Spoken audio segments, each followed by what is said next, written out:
Hello and welcome to Easter Egg Hunting, a show that dissects your favourite games looking for hidden secrets and Easter eggs. We're going to try our hardest to show you all and any Easter eggs that we can find in any game, and we'll even be throwing in a bit of trivia as well. This time we're going to be covering Metal Gear Solid on the original PlayStation, the classic stealth action video game directed by the great Hideo Kojima. Due to its very cinematic approach and strong sense of humour from Kojima, you'll be able to find many secrets and special bites of trivia all throughout the game. And due to the infamous lengths and contents of these games, this will be a long and tricky journey. So enough stalling and let's begin.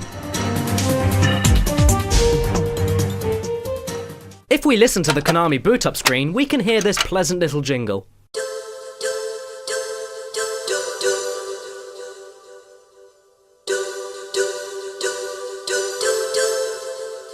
This jingle is actually an extract from a theme called End of the Dark from Kojima's previous works, Policenauts, a 1994 first-person point-and-click game from Kojima that focused a lot on cinematic gameplay and impeccable plot details, which then became typical traits for Kojima and then later rubbed off onto his future works. Pay attention folks, because we're going to be making a lot of nods to Policenauts all throughout our journey. Once we get the game booted up to the main menu, we can actually screw around with the colours and the shapes in the background by messing with the directional buttons and analog sticks, which is pretty cool considering this is a, menu.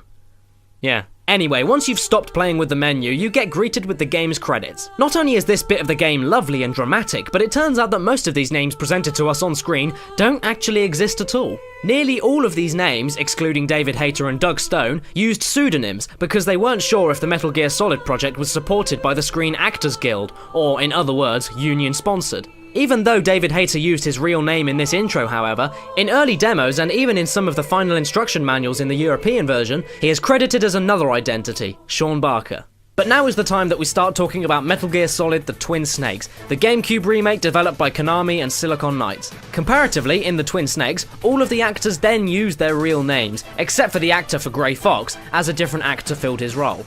Also, if you want to watch the mission briefing in The Twin Snakes, you'll notice that when Naomi describes the origins of the Genome Soldier project to Snake, he rather sarcastically responds to the idea, saying that it's like a dinosaur theme park, referencing the immensely popular 1990 novel and 1993 summer blockbuster, Jurassic Park.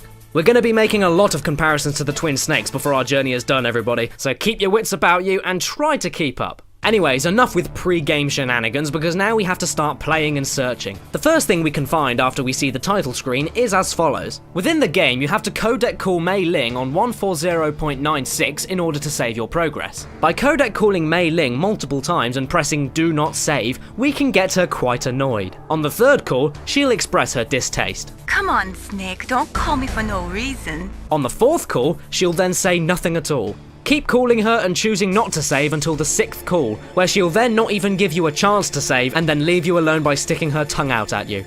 Now that's not very nice. Carrying on with playing the game, after we get through the air vents and inside the Shadow Moses stronghold, give Master Miller a quick call. And then another one. And then another one. Keep on calling him and then he'll eventually begin rambling about bodily functions. It's also important to be able to control your bodily functions.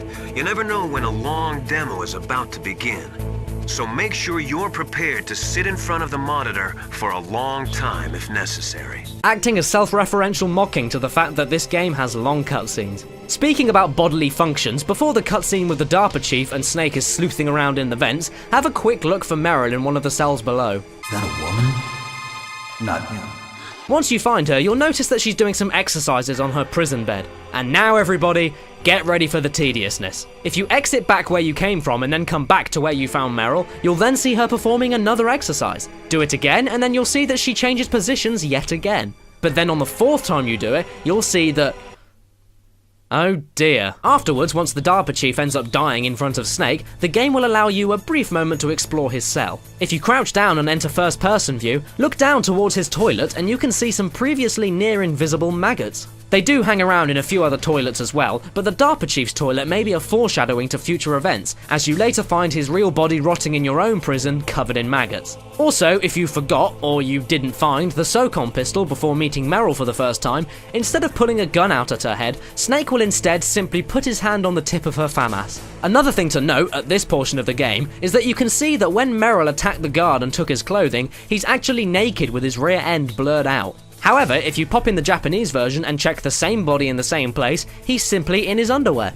Later in the game, we find out that this guard's name is Johnny Sasaki, which was actually the nickname of Hideki Sasaki, the game's character model designer. According to the developer's commentary in Metal Gear Solid Integral, Sasaki was infamous for his slack-off behavior in the workplace, and so he was included within the game as an in-joke for the team. Also, whenever Johnny is knocked out in-game, he's always found on the floor in exactly the same position, face down, with his rear pointed directly up at the stars. And now, I'll need to talk very quickly about Silicon Knights' last game before the Twin Snakes, Eternal Darkness Sanity's Requiem. This game is often considered a landmark for Nintendo, as it was the first M-rated game published directly under Nintendo itself for any of its systems.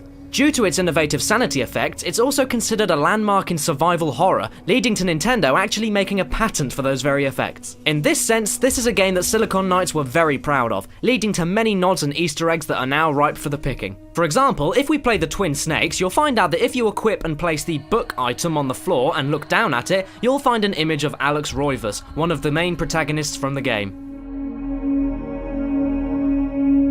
Thanks for watching, and let us know if we've missed any Easter eggs. Keep in mind that we're finding these eggs in order of appearance in the game, and there's plenty more stuff to come.